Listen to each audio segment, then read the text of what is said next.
We are live. We are live, and I we've better put probably the been live painting for down. ages while I was whittering on about. So apologies for that, everybody. We just had some issues with our live stream there, and I'd like to tell you that we fixed it through the force of our three intellects, but none of us actually know how we fixed it. So just bear with me while I pop this on mute so that I don't. And that we've got the live running so that I can check for questions and things, and then we'll do introductions. So I think everybody kind of knows me because I'm the one that's common on all of the eyes and ears videos, and I've got with me Mark, who's pretty much the longest serving member now of the Breakthrough Assault team, and we have a guest with us in keeping with our tendency to have guests. So joining us is Paolo, and I'm not going to try and pronounce Paolo's surname because I always make an absolute mess of it. It's But very easy. Paolo Paglianti. It's very easy. Paolo Paglianti. Okay, so Paolo, yes. I'll let Paolo introduce himself. Paolo, tell us about yourself. Well, I play for Flames of War, and I am in the national Italian team in the last 2 years.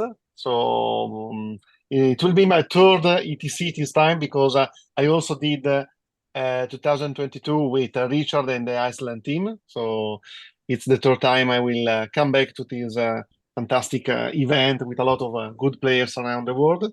And well, yes, I like to play war games. I began last century around the end of the 80s, playing ancient and medieval games. And around 2018, I moved to Flames of War and Team Yankee. So I began to play 15 millimeters for World War II and World War III. You're also being very, very modest. Paolo is officially the best player in the world.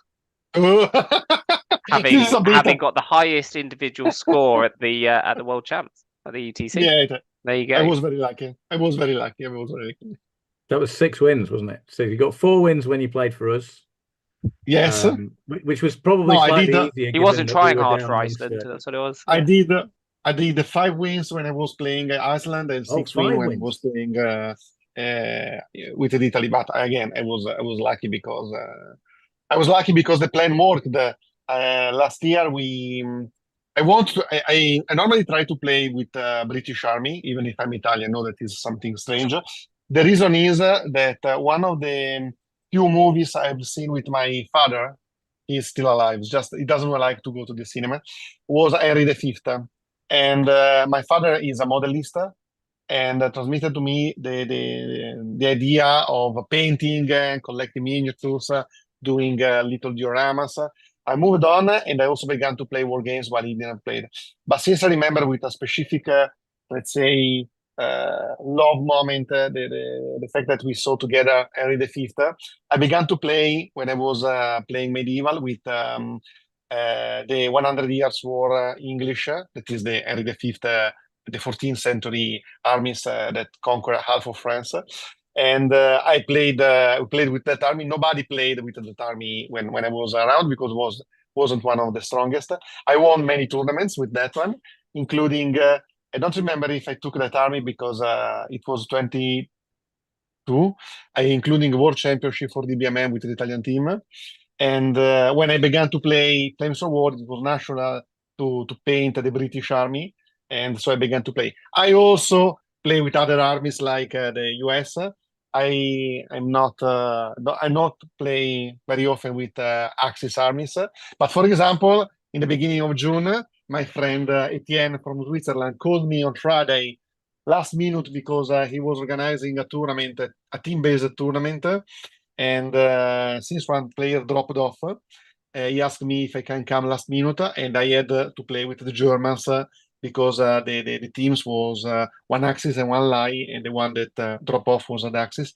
So I created the army in an afternoon. I asked my friend Stefano to borrow me the army, and I played with Axis. So it's not true that I play only with British. I normally play 90% times with British, and was not surprised that at ETC 2024 I'm going to play again with British Army. So Shall we go once more into the breach then, taking the lead from Henry V, and talk a little bit Yes. about the ETC? Whenever you want. I know. So nice segue there.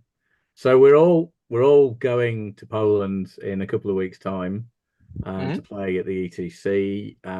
We've covered the ETC from Breakthrough Assault for nearly 10 years now. I mean, a number of us have been going since 2014. I first went in 2015. So Mark is playing for England. Paolo is playing for Italy, and I'm back playing for Iceland again this year with my friends from the Polar Bear tournament. So we're not going to bore everybody to death by going through every single team's army list and expressing a view. What we're going to do is concentrate on some themes, and I'm going to throw to Mark and ask him to pick a theme for some of the armies, and I've got one particular bugbear I'm definitely going to get off my chest. You have to narrow it down. Mark's heard it on more than one occasion, but I feel the urge to broadcast my ire about one particular thing. But Mark, go on. What's the first theme? So maybe a little bit of background. 6 players in a national team. Obviously, I'm not Icelandic. 3 of them have to be qualified through residence, birth, or parentage. 3 mercenaries allowed. You're allowed to pick two armies from the same nation, but no more than 2. And then there's a very unique matching system whereby you don't just randomly get assigned an opponent. The captains try and pick matches to get the best matchup for you. You have to play 2 attack stances, 2 defense stances, and 2 maneuver stances in any one round. And then it's a Swiss chess tournament amongst the nations. And I should say, I played last year with Northern Ireland. We finished mid-table. I think England finished 5th, Mark, last year. You had a bit of submarining late on the Sunday. We had a very bad start. And Paolo's so much as I love Paolo, Paolo's team broke Danish hearts, didn't you, by pipping them to a podium place on points. And I played for Denmark as well, so I always feel a little bit Danish. Well, our early prediction, we were talking about it earlier. So Poland, the most wins out of any nation at the ETC, has got Finland in round 1, the nicest of individuals, but I think would be the first to admit not the most competitive team. So I think Poland might have had a little bit of Polish champagne last night. Yeah, we talked a little bit about this. Mark and I met up at the weekend for some practice games with another old friend, and I think we talked a little bit about seedings and whether there's however you do it, teams can change. Different countries pick their teams in different ways, and I think there's you could have a seeding and it could work out badly. So I think there's 6 of one and half a dozen on that. But I do think that of the teams that are likely to be challenging for the top places, I think Poland have probably got the best draw. You're playing Portugal, aren't you? England playing Portugal, and there's some good players in the Portuguese team. I don't know Italy. Who are Italy playing? Yeah, Paolo? You got Belgium. Okay, so Robbie and it's not Belgium. It's Belarus. There's some good players there as well. We're playing. We've got the duel for last place actually on the first day, so we're playing Austria. That's a good start for us in terms of a nice friendly entry into the competition. But yeah, I think the Poles have probably got the best. That's a pretty good draw. We all know that Iceland just present this nice exterior and are actually bloodthirsty Nordics. Well, we've only played at one tournament at the Soren's ETC. the cheesiest player going. We got best sports, so we must have been doing something right. Right, themes. Mark, go on. You. So I think 3 themes to take away out of the lists. By far the biggest theme, Berlin spam, comes in 2 flavors. One is 50 odd vehicles, and the second is Berlin battle group Volsturm, mixed with loads of random vehicles. Second theme is British Roo and Desert Rat infantry. Sprinkle into the mix M10s, Sherman 70, Allied Sherman 76s, and crocodiles to your pleasure. And thirdly, some form of American armor, very popular. To be fair, quite a mix between aggressive or veteran Sherman, but very popular to mix with battle weary rifles. So in fact, battle weary is definitely seems the way to go with American infantry. I've struggled. There is some. I'm generalizing, but broadly, it's all battle weary. And of course, just you're taking a version of that, aren't you? Because you're taking. I am regretting having no infantry. So, yeah, you certainly regretted that on Saturday. Yeah, so I'm aggressive Sherman spam with 21 Shermans, 3 of which are jumbo 76 mils, 3 of which are crocodiles, and the rest, 2 of which are 76 mils, and the rest are M4s. And then and then you've got 3 templates, and just to upset Comrade Commissar Richard, I have allied British carriers because they're 1 point cheaper than American recce, and I have Patton. Yes, and as I keep saying to you, I'm not angry, I'm just disappointed. Hey, at least Patton's in an army that kind of fits him. At least it's, Sherman's. No, well, not Patton. I don't care about you having Patton. It's the 3 universal carriers that. You know what? When I took it, part of the reason was I knew it would upset Richard. And you're not alone. You're not alone. Some people that don't even know me have gone for that particular route. And Paolo, you've gone for British infantry with the kangaroos. Yeah, so but I began to play with that army. You've got the excuses. No excuses. I'm particularly proud to use. No, my list has it doesn't have Desert Rat as a rifle converted to Canadians because I really like to have that 3 morale that I think are they fearless? Is it make them fearless? Straight fearless or just? They are fearless, but they have last stand on 5 is the only problem with them. But I mean, when you have 2 elements, and there are many British lists that has the Desert Rats because they cost far less. Yeah. You can take a lot more, but they use Stanley's, the British officer that gives basically the same of the Canadian Rally 3+. The problem is that you can have Stanley only around in a part of the field. I played it in the recent Italian National that I organized in Milan, and it's good because you have much more small machines to counter the German spam of SDK. But at the same time, you can't attack on 2 different points because one of them will be moral 5 or 4. So I prefer the Canadians. Did you give up? Because obviously, when I came out to Milan, you were you were thinking about your defensive British list, and you don't want to give too much game away, but it's probably not a defensive list you've got there. No, the problem is that when I play defensive, I try to attack anyway with no point because I'm so used to attack that our captain Livio Tonazzo said to me that I'm pointless in defense because I put the people inside the hole and then I attack the people. You were so shaken by my chaffy with British allies that you just didn't want to defend anymore, obviously. No, Richard. that was not the reason, but one of the reasons. No, I prefer to use the list I've been using in the last years. I think it's pretty. It's not fantastic against the spams, both the English, the American and the German, but in the tournament I used it behaved very well because I played with a lot of spams when I was Sherman spams when I was in Warfare 2023. I met Ian Brook, for example, as I had a very good list. Ian Brook is a very good player, and I played. I don't remember the name with another one that has a similar one with British Shermans with Fireflies.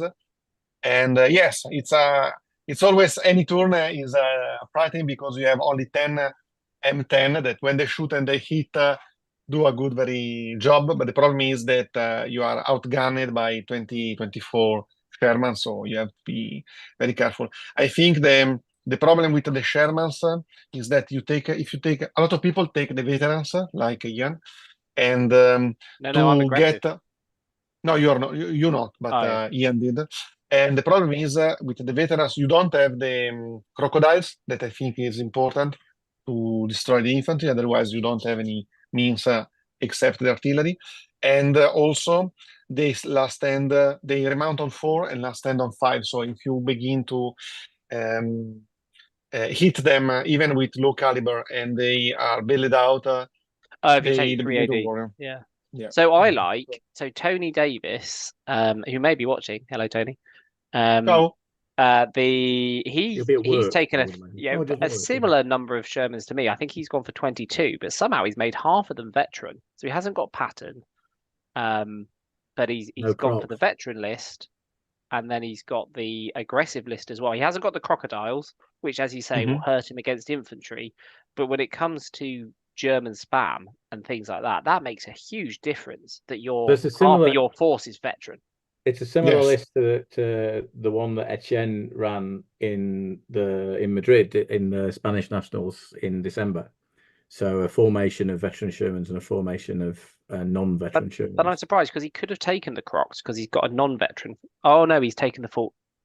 Oh Yeah. no, he could have. So he could have taken the aggressive version Yeah. and then put the Some Crocs in. people decide not to take them, Mark, because there were only 4 of them ever made. Yeah, that Tony Davis is not one of those people. Well, I don't know. You know, Tony's changed a little bit over the years. So the last theme that Mark indicated was people taking battle weary Americans. Well, I'm taking an American style list, but it's not battle weary and it's not American. So I've gone back to taking my Spanish French list, which has gone to an ETC before, and I took to Madrid for the Spanish Nationals. So I'm taking La Nueve. Nueve. New models, Richard. Say again? You can paint new models. I had to paint some new models. Actually, I had to paint a whole new resistance group, which I never had when you could have them in V3. I've got the resistance tanks that you could have in V3. I don't even remember you could have a resistance tank. Yeah, you could have two H35s. They were just a point loss waiting to happen because you had to have them on table and everybody just shot at them. But they were fun to have painted up. So I'm going to talk about the other spam, the German thing, the German spam. So I know Scott's watching. So Scott Palmer, who is captain of Northern Ireland, has added up the number of SDKFZ 25121s that there are at the ETC, and there are 208. So 208 models, and 2 players have maxed out and have got the full 24. Johnny Fisher and one of the New Zealand team. And it's pretty impressive because the Germans only made 50. So yeah, 50 with the 15 mil. They made another 190 with the 20 mil, but that hasn't made its way into the game. Well, that doesn't matter because Noble's army's got more. So what are you worried about? Well, they were all there. we discussed this at length, and I know it's come up in the chat. The very, very, very cheap nature of Germans and the endless number of things that kill that are just very cheap. And yes, they're quite easy to shoot back at. You know, Stummels die. But if you're running against 10 Stummels like I was at the weekend, and they're, you know, the price of 4 guns, it's bonkersly cheap. Are they rated 5.5 or 6? The Drilligs, I don't know. You sensibly only took 6 against me because you knew that I would probably moan a lot. And I think I killed them with mortars before they got. I think you're looking at, depending, I can't remember the rate of 5.5 or 6. You're looking between 10 to 16. Oh no, that can't be. I was just running. So I can't remember what they are, but the rate of 5.5 and 18 of them. So what if you've gone to ground, you're going to hit. It's not as scary as you think. This when you got 24. Stuff, though. He's got 20. Oh, sorry, he's got 24. So 24. He has 24. Johnny's got 24 for probably about 20 points, and you work it out. 24, even if they are right. So they're rated 5.5. Let's say they're rated 5.5. Let's be kind and say they've gone to ground aggressive rather than cautious. 120 shots. So you're going to hit 40. If you've got, so let's do it. I'm doing it on the calculator now. Well, you will kill 4.4 stands, assuming they're rated 5.5 and it's gone to ground aggressive. I mean, if they're veteran, you're not going to keep them alive long. Then, I mean, I think people aren't taking them to dig infantry out. They're taking them to destroy the other person's spam. They're not. No, they're there to wipe the other I half think they're tracks out. being used against infantry because British infantry will die if you kill 5 stands in a go. That's British infantry. Yeah, but you're not going to. British infantry is cautious, so that's completely different. So you're hitting. So if you're hitting on 6s with 120 shots, you're going to kill 2.2. You're going to do 20 hits. I've just done it on the calculator. It's 2.2. You're going to do 20 hits, and you're going to kill a third of those. No, you're not, because you then have to have a firepower test. Sorry. So yes. Well, okay. So 4. You're going to kill. No, you're going to kill 2.2. You're going to gut a British infantry platoon a turn. Yes. No, you're going to kill 2.2 stands a turn. It's more the issue, Mark, that what we've got creeping into the game is a unit that only served in 1 division. In the Panzerrecke, there were 6 in a battalion, and yet we've seemingly managed to get 24 of them into a list. So I don't disagree, and you can see my, plug for my recent article about what we need to do to sort lists out. It is V4 is absurd, and joking aside, there needs to start being. It doesn't. I'm not saying it needs to be, textbook by the letter, beam countering, but or rivet countering, should I say? But V3, although it had a lot of things wrong, did broadly get some nice lists, and it made some tough choices. Not everybody could take everything, and I think it swung too far the other way. Yeah, and we need dynamic points in late war. I think you're right. So there's no doubt that it's on the German list that is broken. Yeah, the Berlin book. The Berlin book is all light stuff's broken. Yeah, the Berlin German book appears to be broken, doesn't it? The points don't seem to produce games that are anything other than very, very large German armies, which prevent you being able to really do anything. You certainly wouldn't want to be assaulting with Russian infantry against 24 Drilligs, would you? Because you're not going to have very many Russian infantry left at the end of that go. You shouldn't be assaulting against 24 Drilligs. Well, it's a Berlin book, Mark. Russians are supposed to be assaulting. That's the way the world works in 1945. If you've got Russians dug in and defending in 1945, you're probably doing it wrong. So look, that's the big sort of, what have we got? I can talk a little bit more about my team than Mark and Paolo probably want to do, because we're not going to be troubling the top of the tables.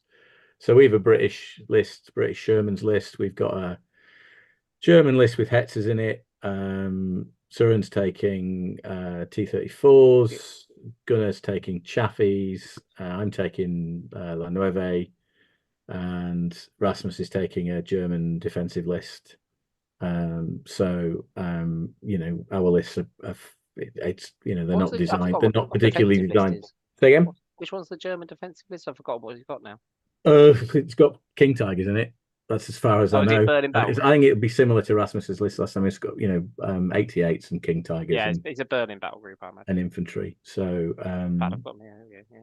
yeah, we're going along to see friends more than anything else. Having missed a year last year when Søren couldn't make it, so we are slightly hamstrung in that trying to get 3 qualified players out of a population of 300,000 is quite difficult. There's not that many Flames of War players in Iceland. So if the ones that play don't want to go, you're a bit stuffed. What do you want to talk about next, Mark? Paolo, what do you want to? We've had a rant about. I've had my rant about my 121s, so I don't mind. You can talk about whatever you like. But let's talk about the event, because I did only 2 ETC at in Belgium, where Team Roberts organized them. It was fantastic. So I'm asking you, how was the other ETC before that? Because I've never been in Serbia or Athens or around the world, so I don't know what to expect in Poland. How were they outside the Belgium one? Oh, I didn't go to that one. So I started going in. You went in 2014, didn't you, Mark? Your first one was in Novi Sad in 2014. I'm looking at my painting trophy. Yeah, you were Team Wales. So Mark was Team Wales in 2014. No, I started going in 2015. Did you? So Mark and I started going the same year. So Mark played for Wales in Prague, and I played for Scotland in Prague. And that was hot. It was the hottest weekend that Prague had in 350 years, and we were basically in an unair conditioned shed with a plastic roof. That's where being at the time, being in my 20s and military, that training really paid off as everyone else started collapsing. Yeah, it was hot. It was hot, and some tempers got frayed, and Did they, Richard? They did, and not just my temper either. There were some issues that had to be resolved with a points deduction at the end of the tournament. So one of my opponents just went, "You're going to beat me anyway. It's too hot. I'm going for a beer." Yeah, by about turn 3. the year after that, we were in Greece. You played for Wales again in Greece, didn't you? Did you go to Greece? I went to Greece. Yeah, Greece. Greece was the one that was in that stadium. It was in an old Olympic venue, so it was at least it was vacated a load of immigrants, hadn't it? And it was a little bit rough. They hadn't really. No, it was a basket. It was the old basket. It was been used for basketball and stuff in the Olympics. Yeah. Down by the dock where the Greek armored cruiser, the Avarov is. It was annoying that I never got a chance to go and look at that because I'm probably more interested in naval history than I am in Flames of War. But that's why you got the beard. Yeah, well, I won 4 games that year. That was good. That was probably my second best ETC. Then we were in Salamanca.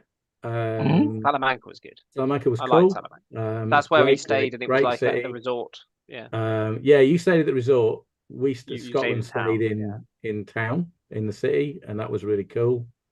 And then there was the kind of year that was the hybrid year, which was I didn't go to that. That was Zagreb, where we did the V4 rules with the early war V3 lists. That was in the big stadium that they used to play the ice hockey in when Zagreb were in the Russian Ice Hockey League, and they play basketball and stuff there.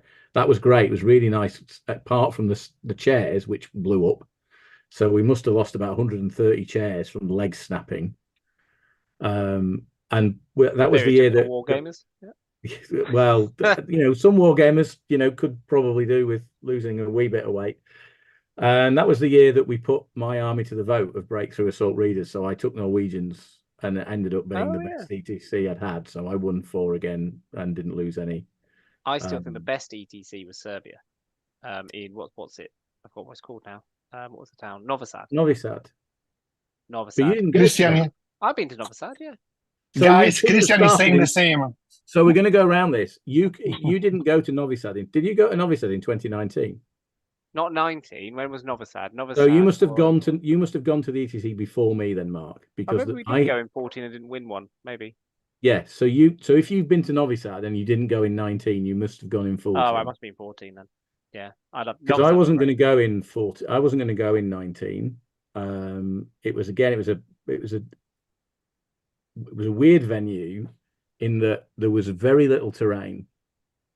And I got asked very late. I decided I couldn't get a team together for Scotland, and I wasn't going to go. And then some Danish friends asked me to play for Denmark, which was something I'm still very proud of being asked to play for, because the Danes are a good bunch of guys. Hello, guys, because I know you're on watching. But we ended up going down on the Thursday night, and I know that Scott and Morton and a few others were painting the terrain onto the tables. And Fred and a few of the French guys went and found a DIY shop and bought some doormats to cut up into cornfields because the terrain was pretty scant. And that was the year, I think, where people started to say, "Oh, we've got to get better at this." And then we skipped 2 years, Paolo. That was we were supposed to go to Luxembourg in 2020 and 21, and those were both cancelled, obviously, because of the pandemic. And then you came along. So, in terms of tables, and the running of the event, and this is not to be dismissive of the other hosts who've hosted us over the years, because it takes a lot to put that on. But the one in Hasselt in 2022 because it was just Flames of War, I think it enabled the organisers to concentrate very much on our system, and it set a bar. It's a very high bar for other people to come up to. So we're back with the other systems this year in Warsaw. Oh, are we? I actually have Sorry, knowledge. Krakow, not Warsaw. So Marek's a playing good up with us. organizer. He's done these things before, but yeah, I think Novi Sad in 19, it was a great event and I had a brilliant time, but the terrain was pretty bad. And there's a couple of photographs on Facebook of which have been circulated around of us painting, Scott and me and Morton painting on roads and woods, bright green onto the tables just to try and give a little bit of it was a bit like Paolo will know, this is how we used to play Ancients, with flat terrain, DBM terrain, which was bits of felt, which was representative, certainly not like how we play World War II. Also because you took it from home. In the Yeah, DBM, you so took your army. we'll see. I mean, that's been my experience of the events. I think the venue in Salamanca was great. It was a good venue. But yeah, I mean, Robbie and Tim and the lads from the organising team for Hasselt, I think, did a magnificent job 2 years running. It was really absolutely. Really I was amazed the fact that when I was in Belgium, that little city became the war game capital of Europe for 3 days, and basically every pub or every restaurant has wargaming people playing, discussing, chatting, and also I was amazed by the fact that even if the game is competitive, I mean, because ETC is the World Championship, everybody go there to do, maybe not to win, but to do good games and good results. There was few discussion in the 2 years I played in Belgium, so that was unique in the war game, because often when you play war games, for example Warhammer or something, you see a lot of people complaining and discussing and arguing, while in Belgium, at least in the last 2 ETC, I didn't see nobody getting very, I mean, upset for the rules or for the games. There was a very good friendly spirit, even when the games were a bit, I mean, close to the finish. There was no problem. We did the final against the Polish team. We didn't know them because I never met nobody of them, and it was a very good game with a lot of people happy for the games, even if the Italian team got the bad results in the end. So that was something that was unique, and I hope to find it again in Krakow this year. So there's some requests coming through in the chat. So Andre and Torades from the Portuguese team want Mark to talk more about their stance choices, so that they can get a head up on what you're planning to do to them. And I already know the answer to that, which will be Mark's not going to be drawn or anything like that. Sorry, guys. He's a real stickler for things like that. Loose lips cost ships and games. Indeed, and other things. And also, apparently, they've got a dossier on us all. Apparently, they know all our favourite trees. Well, yes, because we should say that I know that couple of I think it was Torales and Andre played Surin at the weekend. So Soren's been away on holiday at a football competition with his son, and still managed to escape out for a couple of games of Flames of War. I don't know how he gets away with it with his wife. She must have the patience of a saint. Sorry guys, there's going to be no more intel on the English battle plans. Yes, Christian, I know it's not a campaign system. That still doesn't stop me being annoyed about SDK. I've said 25121s, and that's just me. Christian wants us to do predictions, so I'm going to go last. Mark, top 5. Shall we go top 5 or top 3? I think it's unfair for Italy or England, who have traditionally been in those brackets, to make the prediction. So I think, as Team Iceland, who you have said is coming to drink with friends, it should be you who makes the prediction. Well, we might be the strongest team because we might be propping everybody else up. So prediction wise, I'll start. I'll give my ideas, and you can disagree or agree. I think it's difficult to see. I think the Americans have got a very good chance of winning again. They haven't got Vince this year, and I don't know who it is they've got filling in for Vince, and that's a bit of a loss because Vince is very good. So I'd probably have a stab about the Americans. I'm going to name 5 teams and then I might put them in order. Poland will be there or thereabouts. They always are, and they've got home terrain. I think both of you have a chance, but not if you get off to the start that you got off to last year when you were down. I mean, that one point. In fact, for 2 days, I think you were below Northern Ireland, and then you submarined up a little bit on the last day, whereas we got walloped by Denmark. So if you have a decent start, I think you've got a chance. But if you drop points against teams that you should beat, which you've done, sounds like our football team. Well, yeah, not that you know anything about football, to be fair. But I think you've done that a couple of times over the last 2 ETCs. Actually, drop points against teams that you would have not necessarily dropped points against. So you've got to deal with that. So that's 3. That's 4. Because I think Italy, I think in Paolo and Livio, you've got 2 really good players. And then I'm kind of I really do want my friends in Denmark to get onto the podium because I know it's killing Christian that he missed out last year on small points, and I think it would be great because they might, that's not to say that you two aren't friends, but I spent a lot of time with the guys from Denmark over the years. But I think there's the dark horse this year is Switzerland, and they've recruited a couple of ringers. So they already had Etienne, who was he's won the Finnish nationals last year, won the Spanish nationals last year, won 6 games at the ETC last year along with Paolo.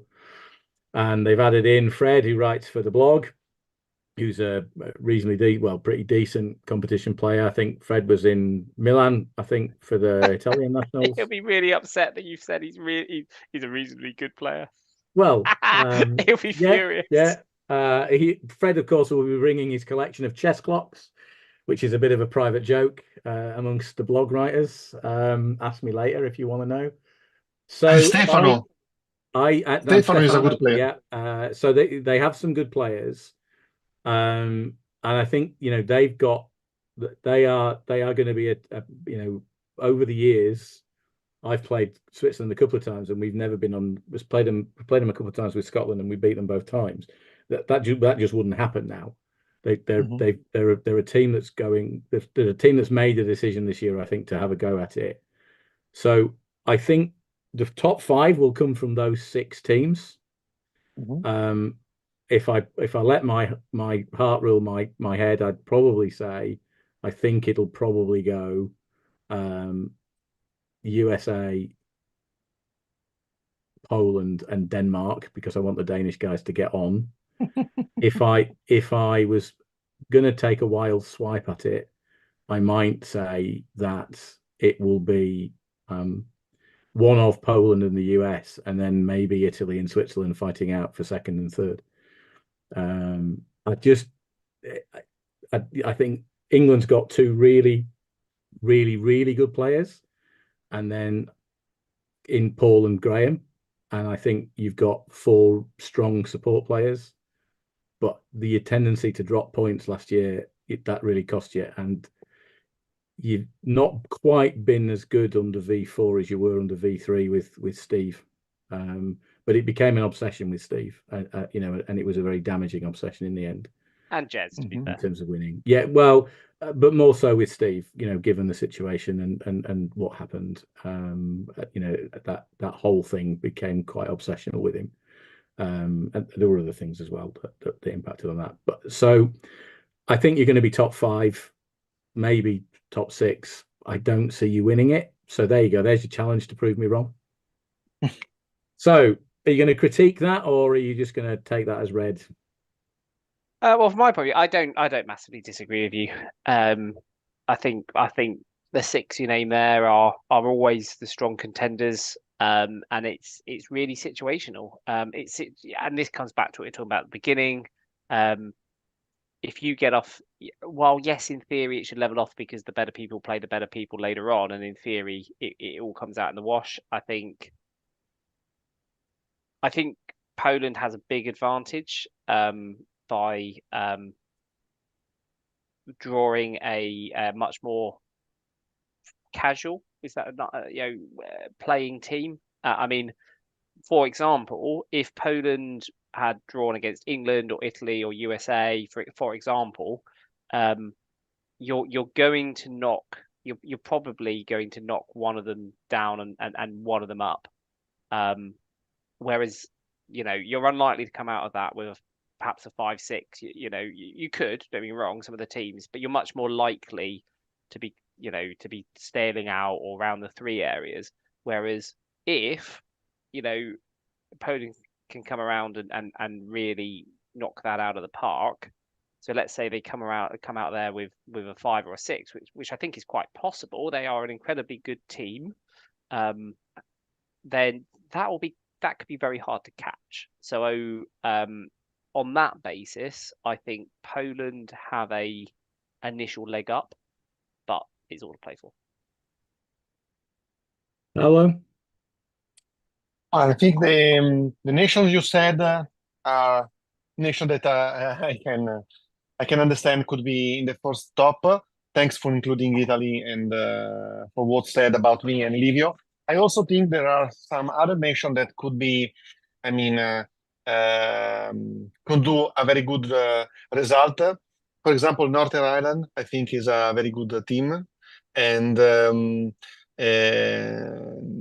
it all depends not only on the initial pairing, because in the end, like Mark said, you will play after the round 3 with teams of your level for sure, because it's very difficult to find somebody out of place around the third match.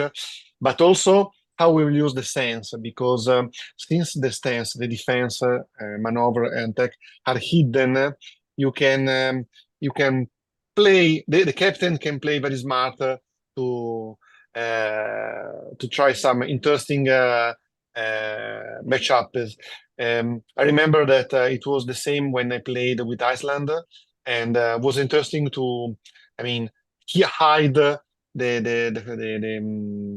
attitude, the idea. For example, a good situation. Most of the best team has 2 German players defending with the spam you mentioned, but those kind of lists are not that good if they play against another defensive army. So I think that it's not only on the players and how good the 6 players of the team are, but also a lot about how the captain can pair the teams and the stance to attack on the maneuver. So it will be really interesting to see what happens. In general, I think that even the lowest ranking nation has some good players, so nobody is automatically losing. Even when you say that Poland has a very good matchup with Finland, maybe Finland could amaze us with some good results because of the pairing system and the games that will match. So it will be something to see interesting. Yeah, I think the difference with last year. So last year, people that aren't aware, we had everybody knew what your stance was when you were doing the matchups, and that I think that we've gone back to how it was in 2022, and I think that's a positive move. And I think that good captains and good teams, and I know this. I've looked at the lists. Will have got lists that can do all 3, and are not necessarily typecast into the Volksturm 88s, King Tigers, 14 deep to stop you getting on the objective, which is very clearly a defensive list. and I think that will come into play. I'm glad that you mentioned Northern Ireland. They've actually got stronger this year because they've got rid of me, and they've got Keith and John from America, another American guy that Scott's recruited. It's a bit like an American B team. I don't know, but John and Keith are very good. Scott's a decent player, so they're capable of taking points off people. You know, you're not going to beat Northern Ireland 6-0. You know, you are going to lose points. I think John finished on 5 wins last year. So, you know, everybody there's I think teams down to sort of 12th and 13th have got players that can take points off everybody. I think there are teams where they will struggle to get wins. So, you know, I mean, our plan is to get wins for our colleagues that have been to ETCs before or are new to the ETC. It's to get them a win. So we've got 3 players on our team that have never won a game at the ETC. One of them is new. So that's our plan, is to try and get matchups that work for them. I'm not giving anything away. If you know Iceland, that's the way that we play. That's the way that we played when we were Scotland as well. So yeah, I think that, you know, so there's the 6 guys. I think nobody's disagreeing.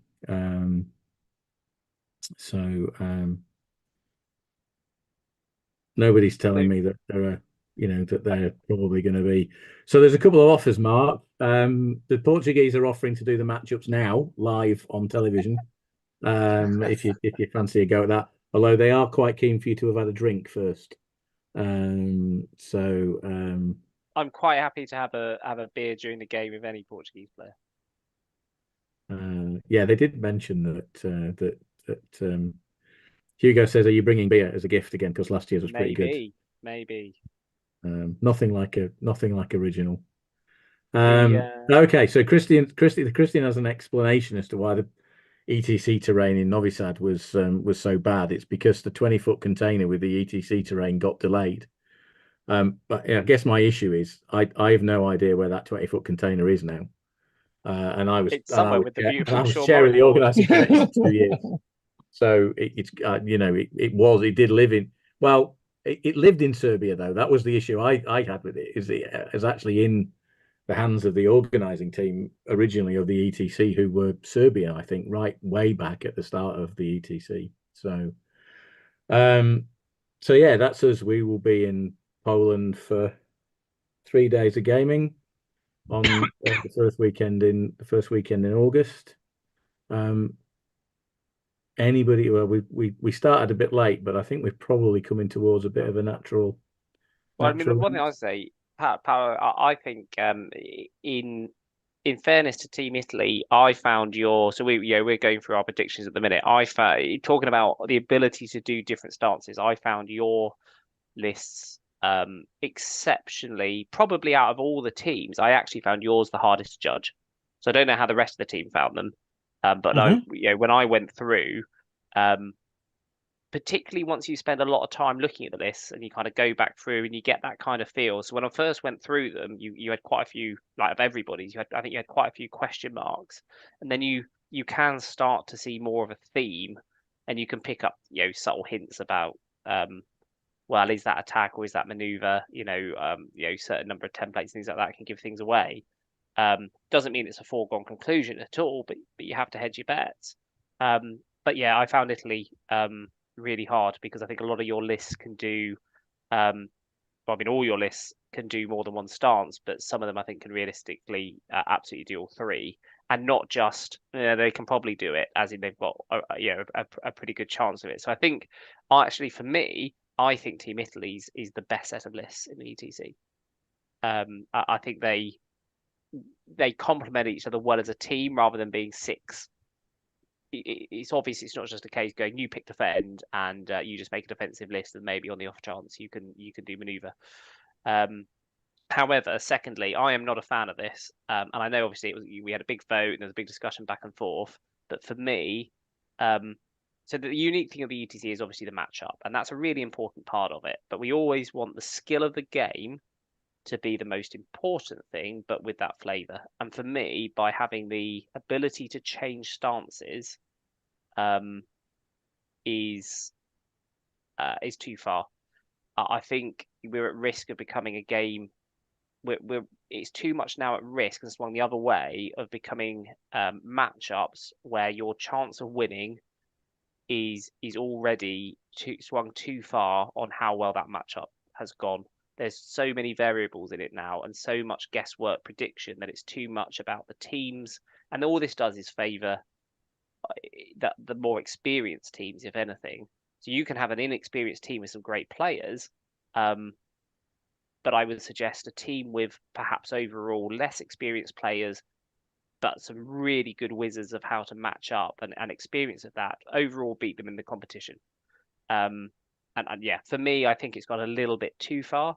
I quite like the middle ground that you didn't have to declare your stance, but once it was declared, I just think it should be declared and fixed.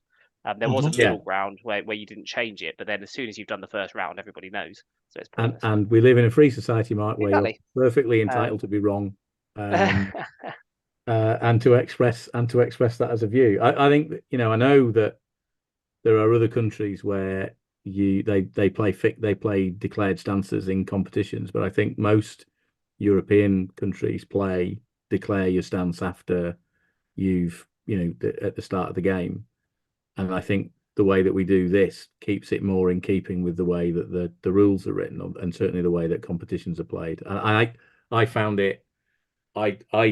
last year, having taken an army which was not necessarily was one of those that could have done many things. Once it became clear that was the defense list, I suffered because of that. So I'm the other end of this debate, and all opinions are equally valid, however much that Mark is wrong. But we did go around this particular conversation a lot, didn't we? It was a big conversation point for the rules pack for this year, and we'll go through it. Well, I'm sure we'll go around it again. Yeah, it was the only aspect that was a separate vote. 2025. Yeah. I was not saying that it was the best. I don't have a strong opinion. I did a DBA tournament 1 week ago in Turin with my friends where the armies were fixed. So you were randomly assigned to a table, and the army were already there. And it would be fun to see POV competition with already made list to avoid strange things like spams of any kind. It was just an example. I don't know if the fixed or the changing stance is good or better. I don't have a strong opinion on that. I think that once you know how it works in the tournament, it's good to choose the best option. Mark said that our list can be used in different ways, and this is part traditional in Italy because our tournaments are not with a fixed stance, or you don't have a mandatory number of stands to use. While, for example, in US, usually you have to use at least 2 different stances. And now, with the rules that we have for ETC 2024, I think that when we talk about how a nation or a team will behave, it's really important, let's say 30%, how the matchup are made. After that, obviously, there is the ability of the single player and also the stress to be part of a team, and you don't want to lose because, your friends will joke you or something. So, but yes, in general, I appreciated both the 2022 and 2023. Is a different way to play. It's not a problem. Again, it was part of the captain duties to understand. It is only on Livio in Italy because he did both years. He did a very good job in finding a good solution for the list. Also mine, because he gave me some good advices to change a bit the list, adapting to the new system. And so it will be interesting. My point was that it's not automatically that if Italy plays against a minor team, we automatically win. So it's absolutely not given because there will be a lot of factors to be taken. Yeah, I think that the point Mark made about more experienced teams will who might not have the ace players that a new team might have, might be better in the ETC. I think that's how it should be. It's a team competition. It isn't an individual competition. And Christian's just pointed this out in the chat. The first time that Denmark went, they were 18th out of 26, and now they've never finished outside the top 10, even with me on the team. So I think it is a team competition. I think it is about how you maximize the team strengths. And sometimes teams with 11 decent players beat a team with 10 decent players and 1 star. And we've seen that quite a bit over the last few weeks. But this isn't maximizing in the the Euros. team. Say again? I would argue this isn't maximizing playing as a team. This is maximizing the person. It's all on the person. Well, it's not all. I'm exaggerating. Depends how There's you too do. much emphasis Depends how you now do on your the mix and person match, doesn't it? doing the draw. And that's not about teamwork. That's about a game that I think swung too much towards a game of top trumps that either sets you up in a good position, or a bad position. And that will always happen, and that always has happened in the ETC. But I think just now, if we say we played Italy, we have to make a reasonable assumption on what their stances are. If that is wrong, or any team have got that wrong because they changed stance there or thereabout and have got those stances wrong, you're going to create situations potentially where it doesn't matter how you play as a team. It doesn't matter how good you are as a player. If you have fundamentally misjudged those stances, I think it's about as a Snatch team. says, you are proper effed. I think it's about a team working together to produce, as you said, about Paolo's, about Paolo and Livio's lists that they've worked on together, creating 6 lists that complement each other. Now, we haven't done that because we're 6 guys that are going to see friends and roll some dice. But I think if you intermesh your teams, you design them in a way that they can do more than one thing. And look, I don't want to, I think other teams other than Italy have got lists that can do more than one thing, Mark. Absolutely. I don't think it's just the Italians. No, I'm just saying I think they're the best. There are people that input their choices into computers and get statistical. I mean, if you want to go down that route, that's grand. People will do that. I still believe that it is true that teams together will get teams who've gone through this process, and where there is an inclusivity to the matchup process that includes the whole team rather than just the captain doing it. And that used to happen with some teams that I'm aware of, where the matchup was done to favour the one person, or 2 people, and the devil take the hindmost. And I do think it is a team. Look, we're not. We've just add this to the very, very, very long list of things that Mark and I never agree on, and just still end up being friends.